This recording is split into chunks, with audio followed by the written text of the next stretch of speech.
Buenas noches, esto es Hagan Algo por la pantalla de C5N, naturalmente como todos los domingos a las 21 horas y hasta las 23 con todo lo que dejó la agenda de la semana y lo que está por venir. ¿Con quién? Naturalmente, bueno, con todo este equipo que hace ya unos cuantos meses de que comenzamos, venimos no solamente analizando y dando algún valor agregado de lo que pasó, sino también anticipando algunas cuestiones de índole económica, política y judicial. Hoy hay un programa centrado en la falla del sistema de transmisión de datos del escrutinio provisorio el sábado pasado.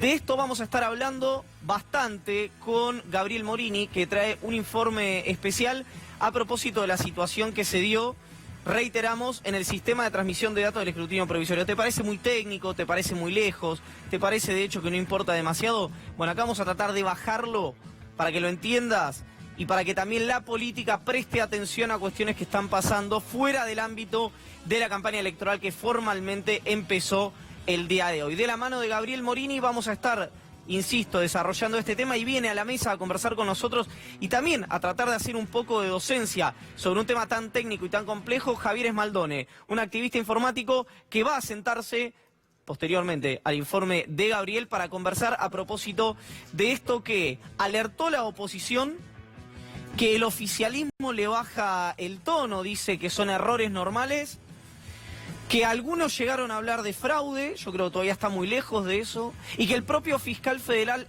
Jorge Dilelo dijo, se puede usar como la posibilidad de dar un ganador en la noche del domingo, que después no sea el ganador final en la madrugada del lunes, pero todavía estamos muy lejos de que se dé vuelta un resultado.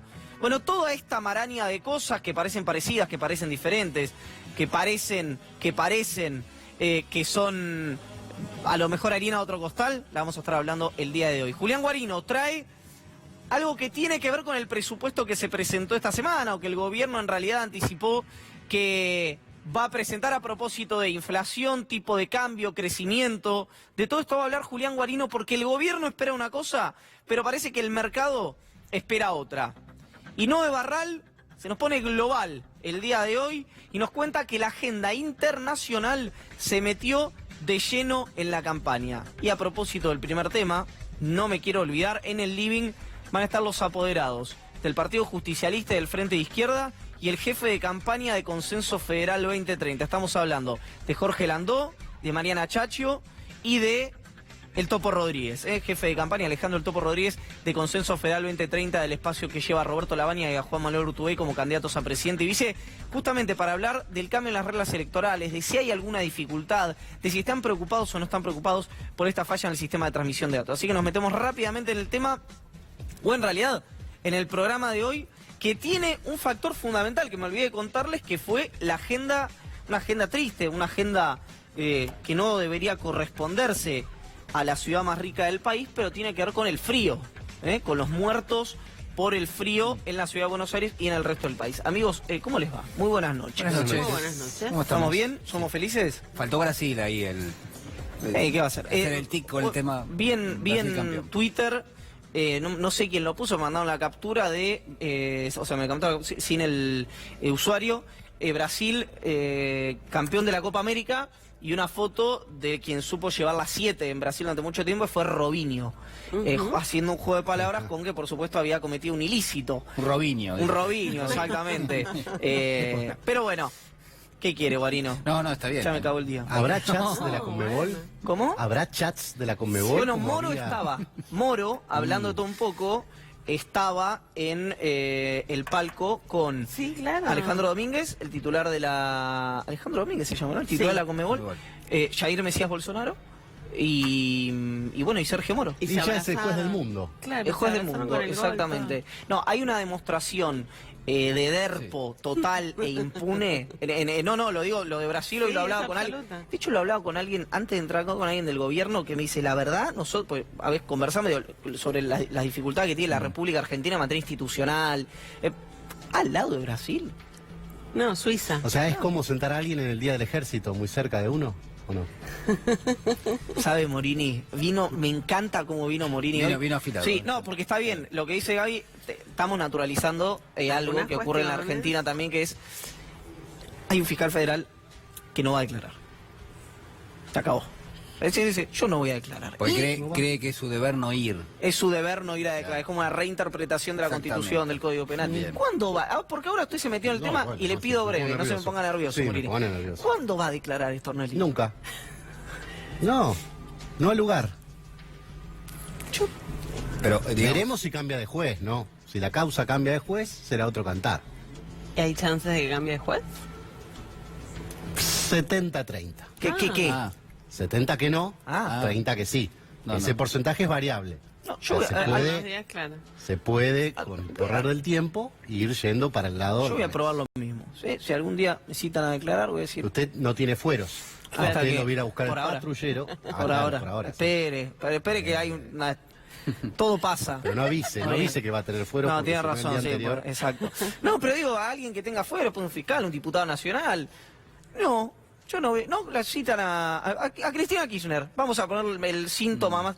No, yo hasta que no cambie, hasta que Bonadio no deje de ser el juez de la causa, yo no voy a declarar. Me imagino que todos nuestros colegas o los dirigentes que se están tomando con tanta calma esto de Stornelli van a decir, no, bueno, la verdad que tiene un punto, Cristina, ¿no? Porque el juez te animosidad, así que me parece bien que no vaya a declarar, ¿no? es peligroso como antecedente, ¿no? Es que quede esto instalado de que si uno no quiere, digamos, no va a declarar porque te llame un juez, ¿no? Sí, pero como la verdad ya no existe, es un consenso, Guarino. No, pero digo, el resto de la justicia, Sí. ¿qué papel también pasivo que hace en tanto y en cuanto permite? Tiene miedo, Bueno, tiene terror. lo que sea, pero digo, convive con esta situación y entonces eventualmente más adelante, cuando se lo llame a otra persona, un juez, un fiscal, que el que sea, a declarar, puede decir exactamente lo mismo. Ujú. Lamentablemente digo, Es es así. así. Es el No, usted antecedente. trate de decir otra cosa. No, pero es tiene razón lo que Tiene dice razón, Guarino. Tiene razón, Guarino. Como siempre. Institucionalmente es esto. Como siempre, tiene Claro. razón Guarino. Todos lo admiten. Todos lo reconocen. Nadie hace nada. Amigos, amigas, otro de los temas de la semana, les decíamos, infelizmente tuvo que ver con la ola de frío que terminó con varios muertos. Digo varios porque estaban chequeando el día de hoy si no había habido un nuevo muerto en el interior del país. No quiero dar la provincia, no quiero dar la ciudad tampoco para no, digamos, no avanzar en un dato que todavía no está confirmado.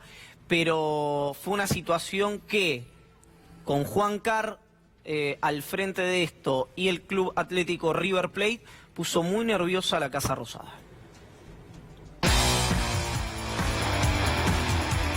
Cada vez que llega el frío, le agregamos más esfuerzo para asistir a la gente en situación de calle. Va a ser mi primera prioridad como presidente, terminar con la pobreza y la exclusión que lleva a este tipo de situaciones.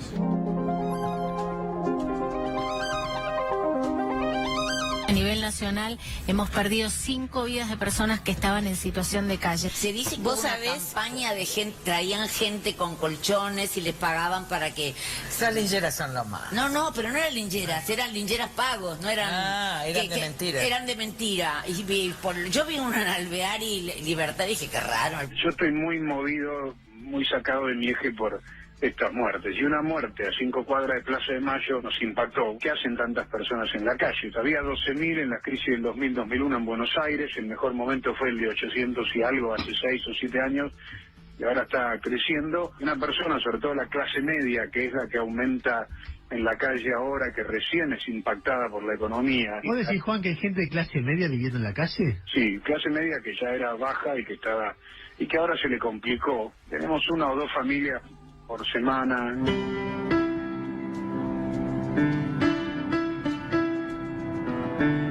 Yo soy pianista y necesito ayuda. Estoy en la calle desde hace 14 días. 52%, 1.461 personas, es la primera vez que está en esta situación. Toqué 3 horas, me lastimé las manos, pero para mí fue un gran placer haber compartido con las personas que más frío tienen. Ahí estoy emocionado.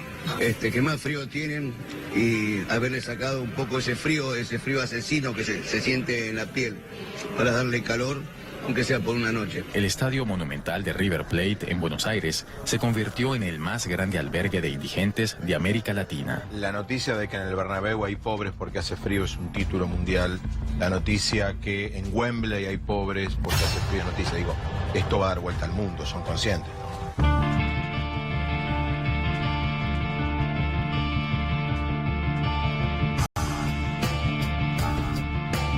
los argentinos volvimos al mundo.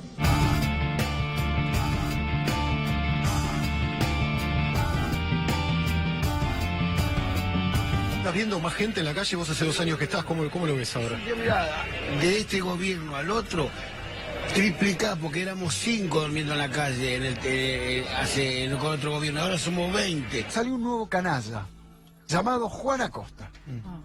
El que era cómico, ¿se acuerdan? Cuando nos hacía reír.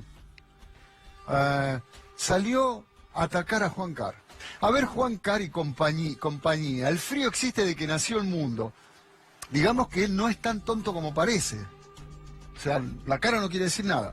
Lo su amo, hizo mucho en Ciudad por este tema. Nadie nunca lo dice. Si utilizás la política para eso, sos un perverso. Me parece perverso hacer algo y enfocarlo. ¿Vos estás ayudando? Está tu tuit, ¿no? Hay todo un contexto político ahí. Se puede ver claramente. Dice perverso Juan Carr. Hoy acá tenemos un ingeniero que está en situación de calle. Un ingeniero en una universidad nuestra está en situación de calle. Perverso Juan Carr, que hace años que está haciendo de todo por los que menos tiene. Años. Estoy obsesionado por evitar la próxima muerte, que es lo que me quita el sueño. Este señor que antes nos hacía reír y hoy se convirtió en otro felpudo del gobierno. Juan, a vos te digo, ¿no? A Juan Acosta, ya está bien, ya pasó tu cuarto de hora, está bien, no haces reír más a nadie, no divertís, nos das hasta lástima, de verdad. Juan, andate esta noche a River, dale, anda, ayudalo a Juan Carr. Ayuda al Juan bueno. Vos sos el Juan malo. Ayuda al Juan bueno. No hay que politizar la pobreza, no hay que politizar con el frío. Tiene que ver con la volatilidad que ya se sabía que iba a haber estos días. Todos los argentinos, los estamos volando todos.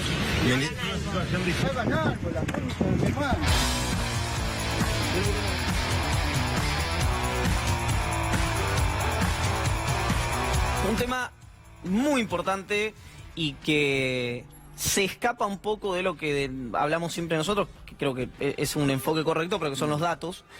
Cuando le pones cara, cuando le pones rostro, cuando le pones imagen a lo que pasó, un Juan Carr diciendo, bueno, lo que ustedes veían en el informe, no hay que abundar demasiado en eso, un enojo del gobierno con Juan Carr y más con River que con Juan Carr, en este caso por haber abierto las puertas y visibilizado una situación.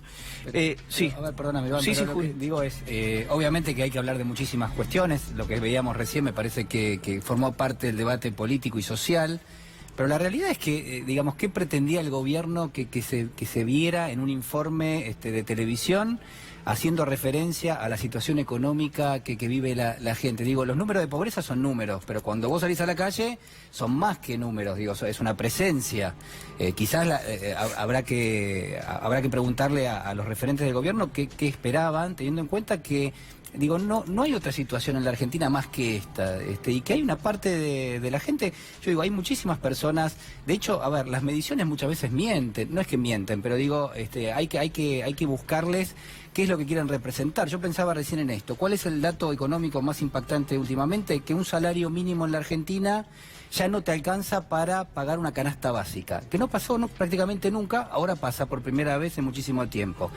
Y a eso le tenés que restar todavía lo que te sale un alquiler, porque ni siquiera está contemplado. Entonces decir, bueno, pará, si estamos viendo la pobreza y encima le estamos restando el alquiler, si le agregamos como gasto el alquiler, la pobreza es mucho más importante de la que se dice habitualmente. Bueno, en la medición que hicieron Dani Steingar y la gente de él, digamos, que vienen haciendo unas mediciones que eran en paralelo, que hicieron un empalme en paralelo a lo que hizo el kirchnerismo, el macrismo, etcétera. Es una medición propia de académicos y estudiosos en el tema. Les daba que en el último dato, creo que vía la EPH, o no me acuerdo cuál había sido el dato, que la pobreza estaba en 35%, claro, muy por encima de lo que decía el gobierno. Y también es cierto algo de lo que dice Julián, la estadística sirve para decir que si Juli tiene 2 autos y yo no tengo ninguno, los dos tenemos uno. Entonces esto, cuando le pones cara, cuando le pones imagen, cuando le pones algo tan tremendo como es una muerte por frío en el distrito más rico de la Argentina, párrafo aparte para los funcionarios que prácticamente dijeron que la muerte de Zacarías era culpa de Zacarías. A 10 cuadras de la Casa Rosada. A 10 porque cuadras de la tampoco Casa era Rosada. que estábamos en la Ciudad de Buenos Aires en un barrio relegado. Sí, marginal, exacto. No, 10 cuadras de la Casa Rosada. Pero aparte hay algo muy interesante con eso, porque uno puede entender que hay personas en situación de calle que quizás en determinado momento ya no quieren ir a una especie de parador por diversas cuestiones, porque se paran a las familias, digo, hay muchísimas cuestiones que obviamente uno no entiende, pero digamos, nadie elige vivir en la calle. No, en claro. todo caso, después hay determinados hábitos que se van tomando que obviamente están en el medio de una situación de sufrimiento enorme. Es que estamos discutiendo la política de los paradores y de los paliativos y nadie discute una política de solución real para esas personas, para esas familias. La ciudad tiene una ley, es la ley 341, que les da soluciones reales. Por supuesto, hay que poner plata ahí, pero no se cumple. Vi mucho durante esta discusión algo que me pareció una contradicción total y permanente en algunos comunicadores, ¿no? Que era, bueno, estuvieron durante, no sé, un buen tiempo diciendo que hay que achicar el Estado, se gasta demasiado, etcétera, etcétera. River abre las puertas. Hay un paliativo, porque a todas luces solo eso, es un paliativo, para gente en situación de calle, y la respuesta de estos mismos comunicadores es: el Estado tiene que hacer algo. Así es el mismo Estado que querés vaciar, digamos, Claro. ¿no? Es decir, la guita es fungible, si vos no la ponés en un lado, la ponés en el otro. Es el mismo Estado que esos comunicadores quieren vaciar y son los mismos comunicadores que cuando aparece una persona que recibe una asistencia del Estado, la llaman planera, choriplanera, ¿no? Exacto. Hay una discordancia de discurso ahí fatal. Fatal. Fatal, pero fatal literalmente fatal. Los choripauteros. Claro, los choripauteros, Pero digo, exactamente. hubo enojo con la gente de River incluso. Sí, ¿Es sí, cierto eso, digamos? Sí. Que se enojaron con el presidente de River porque abrió las puertas del estadio. Sí, eso, igual el fastidio que tiene Mauricio Macri y lo digo en serio, digamos, ya olvídense. sé lo que vas a No, decir. pero de veras no. Con los pobres. No, con los pobres no. Pero no cree que voy a... No voy a meter una cuestión futbolística para nada. Digo, con el esquema, históricamente hay una mala relación con el presidente de River, de una suerte de, entre comillas, guerra fría, que esto no solamente es verosímil, sino que es verdad, el enojo que hubo, porque en la cabeza del presidente esto no fue una movida solidaria, sino que fue una movida política. Que lo graficó... A ver, lo que desactiva eso es la presencia de Juan Carr. Sin ninguna duda. Totalmente. Sin ninguna duda lo que desactiva eso, que fue una movida solidaria y no política, es la presencia de Juan Carr ahí. Ahora, acá pasó algo muy extraño. Pero cayó Juan Carr también la te iba a bancada. decir que fue que un diputado nacional elegido por Mauricio Macri para integrar la lista de diputados nacionales por la Ciudad de Buenos Aires, que es Fernando Adolfo Iglesias, dijo,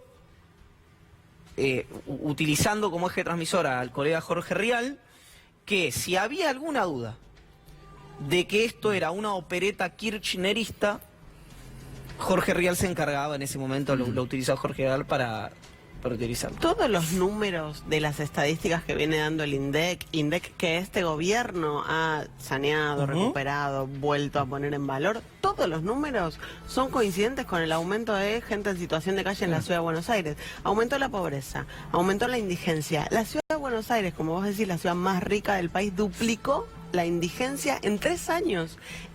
O sea, hubiera sido ilógico, hubiera sido rarísimo que no aumente la gente en situación de Y calle. además hay algún dato que es silencioso, pero hay que marcarlo, hay un desplazamiento de quienes viven en la ciudad a las afueras de la ciudad. ¿Por qué? Porque cada vez es más caro pagar los alquileres, los servicios en la ciudad también son más caros, los impuestos también, y por ende empieza a desconcentrarse la ciudad en algunas zonas. Y obviamente en el medio hay gente que queda en la calle directamente. ¿Sabes por qué además es inverosímil? Además que es falso, pero ¿sabes por qué es inverosímil el dato de 1100? ¿Son? ¿Qué dice la ciudad, el dato oficial? Bueno, claro, hay una que hace una distinción ahí, ¿no? Sí. La ciudad dice, hay 1.146 personas en situación de calle, pero ¿qué hace la ciudad? El censo lo hace solamente en áreas de alta densidad de gente en situación de calle. Entonces, censa en el microcentro, en San Telmo, en la terminal de ómnibus de Retiro, abajo de algunos puentes. Las organizaciones sociales que dicen, no, hay 7.200 personas en situación de calle, censan en toda la ciudad, rastrillan todas las calles de la ciudad.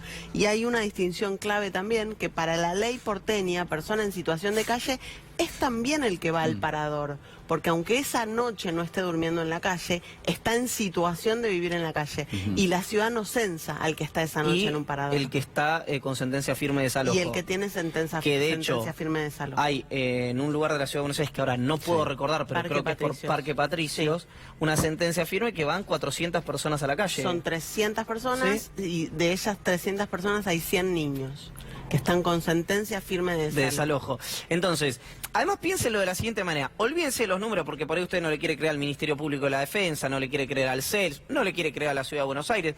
Piénselo de la siguiente manera. Si en la ciudad hay 1.100 personas en situación de calle, River albergó durante la segunda noche, creo fue que le reventó el estadio a casi 500 personas. O sea, solamente el estadio de River resolvió casi la mitad del problema de gente en situación de calle en la Ciudad de Buenos Aires. Cierran el ministerio. Te da otra pauta lo de River, te da la pauta de que hay personas que no es que no quieren ir a los paradores, que eligen no ir porque en los paradores se viven situaciones que realmente son expulsivas, y aparece la opción de River, y no es que dicen, ah no, me quedo en la calle con 4 grados, van a River. Lo que tienen los paradores, y con esto terminamos, vamos con un tema que me parece bien interesante que trae el día de hoy, es que en los paradores, cuando uno habla con gente que conoce de verdad el tema, te dicen, sí, hay un porcentaje de gente que está mal de la cabeza, que quiere vivir en la calle, pero porque tiene un problema, está enfermo, digamos. No es que es una persona que se quedó en la calle. Hay un componente psiquiátrico. Exactamente, hay un componente psiquiátrico, que es muy minoritario. Después si tenés gente que vive en la calle, como tiene un carro, un colchón, esto, lo otro, no lo quiere perder y no quiere ir al parador. Y después tenés la enorme mayoría de gente que siempre diciendo que un parador... Esto me parece a mí, por más de las situaciones que dice, ¿no?, que se viven de violencia permanente ahí adentro, que separan a los chicos de sus madres, en fin, muchísimas. Tiene una lógica carcelaria. Claro. Es mejor que esté en la calle, uno supone, pero lo supone porque no lo vive, no es vivencial esto que yo estoy diciendo. Pero después, como dice, no, lo que demuestra que River se abrió y la gente fue, es que si hubiera lugar y hubiera condiciones para ir a los paradores, la gente no dormiría en la calle. Hay demanda, exactamente. Bueno, vamos a seguir hablando de esto, que además está decir que es producto de la crisis económica, que después vamos a estar conversando con Julián, porque el gobierno tiene números en el presupuesto que no parecen ser de crisis. Pertenece a la saga esta que estamos diciendo, donde un número, el gobierno trata de representarlo todo con algunas estadísticas, y después la realidad te golpea la puerta y dice, mirá, la verdad que no es así, claro, es de otra manera. Claro. Entonces después podemos estar hablando. Terminamos, licenciada.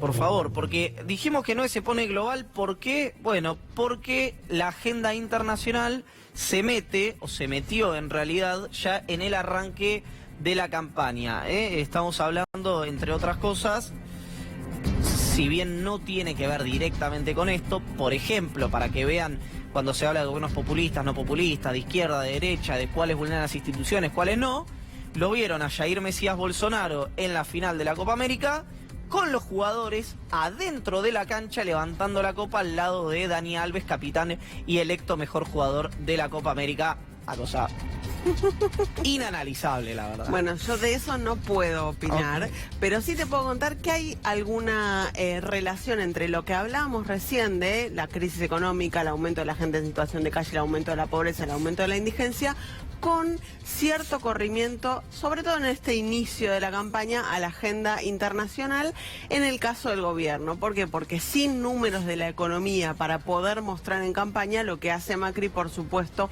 es girar hacia el exterior. Ha tenido la muy buena noticia el gobierno del acuerdo con la Unión Europea, entre la Unión Europea y el Mercosur, y eso le da un envión de alguna manera a una campaña basada, o al menos que comienza basada en el terreno internacional, ¿no? Exactamente. Tenemos, por supuesto, la agenda de política exterior central en esta campaña, la apuesta por la Unión Europea, la apuesta por Donald Trump, con todo lo que venimos contando, lo viene contando aquí Julián, el apoyo del FMI, el apoyo directamente electoral del FMI al gobierno de Mauricio Macri, con un nuevo desembolso esta semana. No sé si no fue Ale Berco que dijo, o lo escribió, entre la maraña informativa no me puedo acordar, pero que el Fondo Monetario dejó de hacer política económica para pasar a hacer ciencia política, en tanto y en cuanto el apoyo es netamente de corte electoral, más que de un programa económico, que en general es lo que quiere instalar el Fondo Monetario. Exactamente. Y además, acá hay una cosa, que el gobierno se va a sostener mucho en esto, Yo creo que inteligentemente Alberto Fernández se separó de la venezualización kirchnerista que había querido instalar el gobierno y criticó a Maduro y dijo que había arbitrariedades, etcétera, etcétera, etcétera, cosa que además es cierto. Sí, claro. Entonces, a partir de eso, me parece que es inteligente desde el punto de vista electoral, pero el gobierno es, nosotros somos la Unión Europea y el acuerdo con Estados Unidos, el kirchnerismo es Venezuela, supongo que irá por ahí. Exactamente, va por ahí y va también por una intención de correr un poco el eje de la política doméstica, de la economía doméstica, que no le está dando buenos resultados para mostrar. Y el último punto, por supuesto, es pensar en un primer año de Macri reelecto con muchas salidas de Macri al exterior. Eso lo está pensando el por gobierno. acá no va a poder estar. Y lo está pensando porque, no porque acá no va, o puede ser que porque acá no vaya a poder estar, pero porque la situación económica el año que viene va a ser realmente muy complicada. Claro, por eso. Sí, entonces, el apoyo que tiene en este momento de Donald Trump, del FMI, de algunos líderes internacionales, va a tener que materializarse en dinero, en inversiones. Quiero decir algo respecto a esto y después lo quiero conversar con Julián y con vos, ¿no?, en la mesa también. Pero tengo una idea madre en la cabeza que es, no solamente creo, además lo dijo el gobierno, que el gobierno va a avanzar con una reforma laboral y previsional si gana las elecciones. Creo que además de avanzar, de poder avanzar, el gobierno debería avanzar con una reforma previsional y laboral brutal. ¿Por qué? Porque si la sociedad argentina revalida a lo que Alberto Fernández llamó Macri verificado, es decir, un Macri que en 2015 te decía, vamos a hacer kirchnerismo con buenos modales, o intervención del Estado, aerolíneas, fútbol, no vamos a devaluar, no vas a perder nada de lo que ya tenías, uno entiende que en ese caso la sociedad no acompañó la propuesta actual, sino la propuesta de campaña. Hoy ya el presidente lo dice abiertamente. Está claro cuál es el plan de gobierno. Está clarísimo cuál es el plan de gobierno, dijo voy a ir por acá pero más rápido. Entonces, me haría ruido que los vecinos de Caballito, en la capital federal, si hay un ajuste previsional, vayan a cacerolear a la puerta del Congreso de la Nación. Pues si lo votan, deberían respaldar una reforma de ese tipo. ¿Y sí? ¿Qué dice Guarino? A ver, hay una lectura que no es la que se hizo en las últimas horas, pero que empieza a tomar mucha más fuerza, que es que todavía no se conoce la letra chica del acuerdo, pero hay quienes están anticipando, hay buenas fuentes que lo que dicen es que lo que viene adentro del acuerdo Unión Europea-Mercosur es la obligatoriedad prácticamente de la Argentina de enviar al Congreso las reformas previsional por un lado, una reforma impositiva de la que no se está hablando todavía, pero que ineludiblemente va a tener que ser tratada dentro del paquete con el acuerdo Mercosur-Unión Europea, reforma previsional y reforma laboral también. Son las tres reformas. De alguna manera el gobierno deja sentado una especie de corset donde el próximo gobierno, sea o sea la oposición política, no se va a poder mover demasiado y tendría que avalar en principio esta reforma.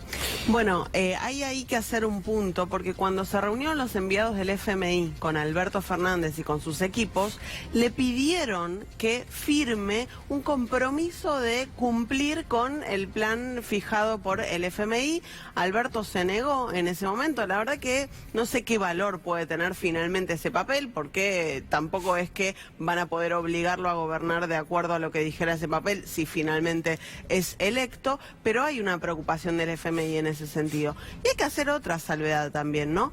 Como quedaron armadas las listas legislativas y por la polarización que todas las encuestas marcan, va a haber, sobre todo en la primera vuelta electoral, es muy difícil que Mauricio Macri pueda hacer pasar, si es reelecto, cualquier plan de ese tipo por el Congreso. Puede haber un compromiso de mandar los proyectos, pero que esos proyectos salgan sin avenida del medio ya, que de alguna manera pueda funcionar como funcionó en la primera etapa del gobierno de Macri y del peronismo, dándole los votos y dándole el quórum que necesitaba, es prácticamente, te diría que imposible.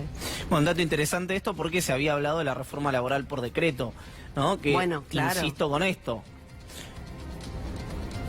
ajo y agua, porque ya está, check, ya sabes lo que para mí esto es muy cristalizador, digamos, que en Argentina haya dos programas económicos y políticos, ¿no? pero no puede sorprenderte, me parece que no puede sorprender. Bueno, teníamos algunas... Sí, bueno, tenemos una plaquita mostrando los principales puntos de esta campaña de Macri en el exterior, lo comentábamos recién. La agenda de política exterior es central para la campaña Macri, apuesta por la Unión Europea y Donald Trump para eclipsar de alguna manera la crisis y mostrar un empuje económico, al menos que viene desde afuera, en el medio de la campaña electoral, y si es reelecto, un primer año basado justamente en el apoyo externo que lo ayude a sobrellevar lo que va a ser lo más álgido del comienzo de su segundo mandato. Alberto, en cambio, eligió de alguna manera los polos opuestos para mostrarse en este inicio de campaña. Los candidatos de todos apuestan a un mensaje de unidad y por eso hubo fotos con Mujica, hubo fotos con, bueno, el propio Alberto yendo a ver a Lula a la cárcel, críticos del acuerdo con la Unión Europea.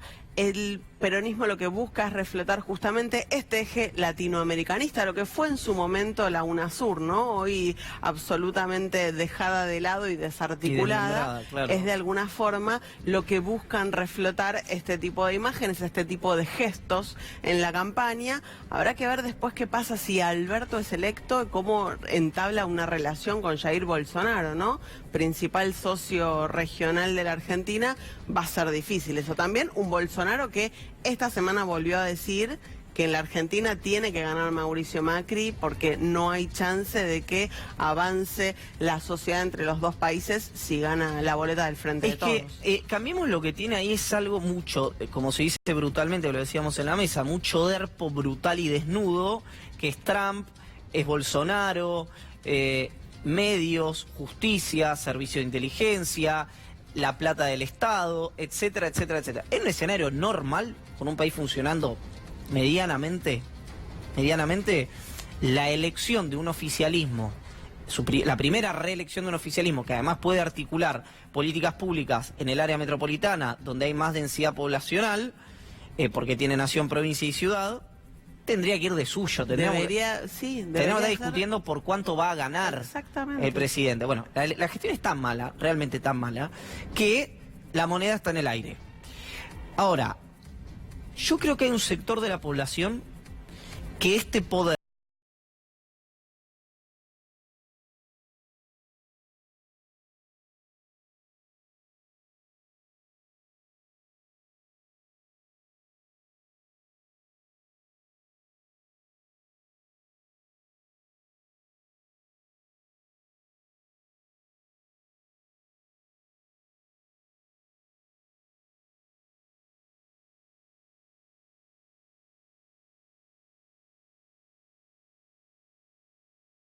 caer bien, no deja de ser una persona que el recorrido es la celebración, su recorrido militar, digamos, y de ese ejercicio, pero además es en el impeachment contra Dilma Rousseff, festejar al torturador de Dilma. Exacto, y celebrando que Dilma le tiene terror a una persona que la torturó, y en el recorrido de campaña, el hijo de Jair Bolsonaro, muy sospechado y muy vinculado al asesinato de Mariel Franco por las milicias en Brasil.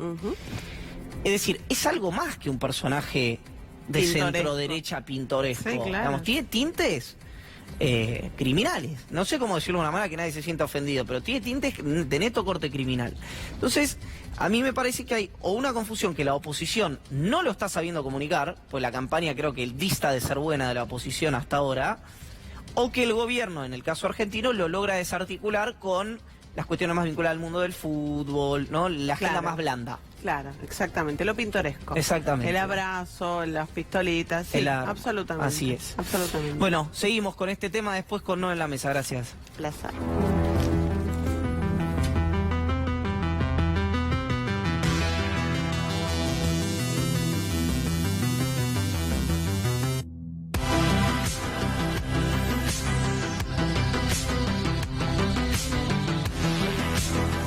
¿Qué pasa, Guarino? ¿Qué me trae, Guarino? Década del 80. Sí. Un pueblo llamado Hawkins. en Indiana, ahí el lago Michigan, más o menos por esa zona. ¿Ha ido usted ahí? Estuve por ahí. Hace frío de frente el viento del lago Michigan.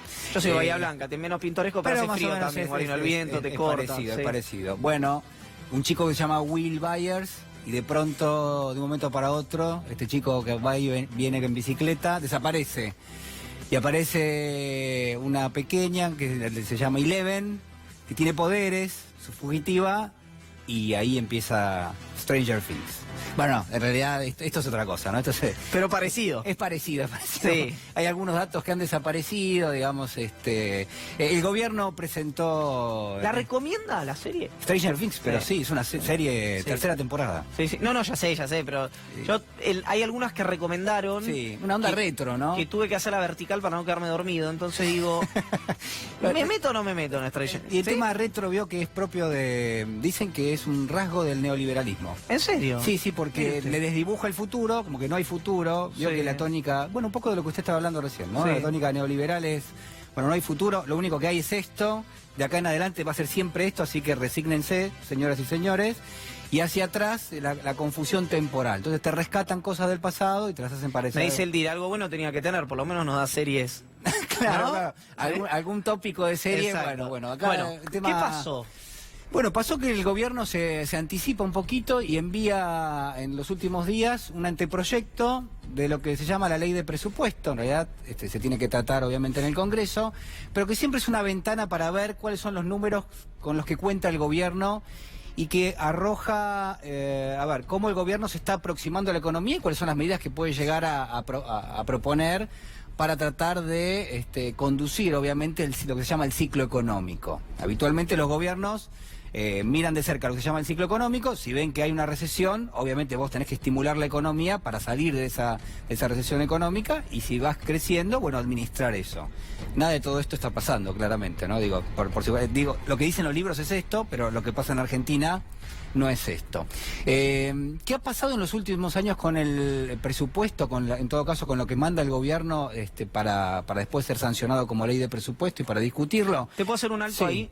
En general, lo que veías con los últimos, no recuerdo los años anteriores, pero en el último periodo kirchnerista y ahora, es que los presupuestos estaban más para, como una, no quiero decir letra muerta, pero casi, me gusta, y que vos sabías que la política económica iba por otro lado y tenías como indicios o índices o lo que sea, tanto para ver lo que fue el último año del kirchnerismo como para ver esto. Claro. Ahora, te lo pregunto esto, al kirchnerismo se lo había atacado mucho por la cuestión institucional y la oposición criticaba mucho el dibujo que era el presupuesto kirchnerista. Uno suponía que eso no se iba a repetir, como por ejemplo las publicidades en el fútbol, la propaganda política en el fútbol. Una crítica de la oposición muy bestial en el sentido muy enérgica. Bueno, y vimos en el partido de Brasil, Argentina, que pasó también eso. Claro, en la época del kirchnerismo, en muchos aspectos se utilizaba el presupuesto como una base y a partir de ahí se hacían cambios en las partidas, ¿no? Generalmente se buscaba, hacer keynesianismo, esto es estimular la economía, exacerbar el consumo, exacerbar el crecimiento, tratar de tener buenos números en el mercado de trabajo, y ahora el escenario es totalmente contrario. Ahora, ¿por qué, por ejemplo, no rápidamente y ya vamos al detalle, por qué a un gobierno le interesaría sobreestimar el crecimiento económico, subestimar la inflación y subestimar el tipo de cambio? Sobreestimar el crecimiento económico porque obviamente si vos tenés mucho crecimiento económico significa que vas a recaudar, y que si recaudás, obviamente en un presupuesto de ajuste, si vos recaudás mucho o recaudás más a través del crecimiento económico, tu ajuste tendría que ser menor para lograr un determinado objetivo, ¿se entiende? Podría ser superavitario. Podría ser superavitario, o en todo caso, si vos te comprometiste a hacer un determinado ajuste, si vos tenés recursos, el ajuste que tenés que hacer es menor. Es menor. ¿No? Si de alguna manera vos vas con una proyección de crecimiento económico relativamente ajustada a los números reales de la economía, el ajuste es mucho más draconiano.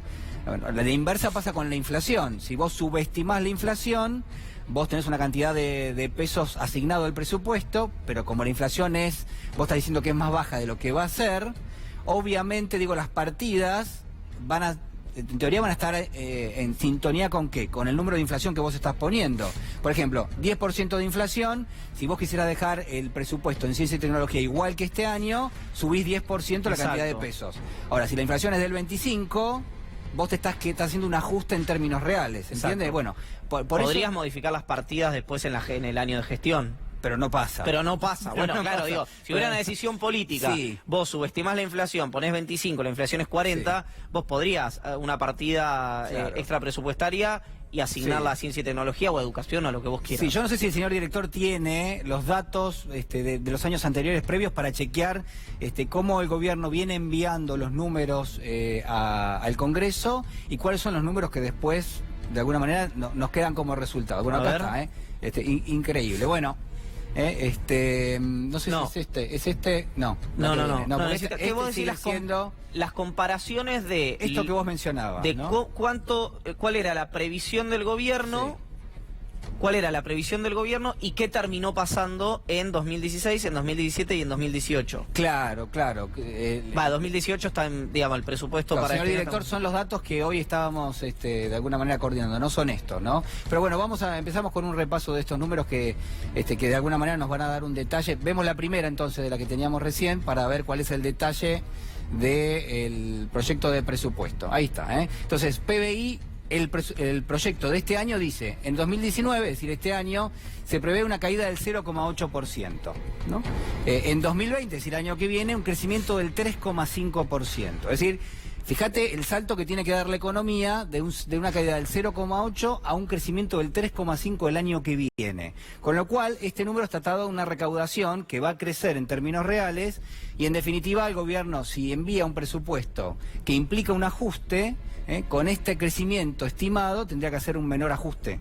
Pero la verdad que para tener un crecimiento del 3,5% después de 2 años de caída consecutiva, que es algo que no pasa desde el año 2000, la verdad que está pecando de optimista. Inflación para este año, un valor de hasta 40%. Este es un dato que es relativamente realista.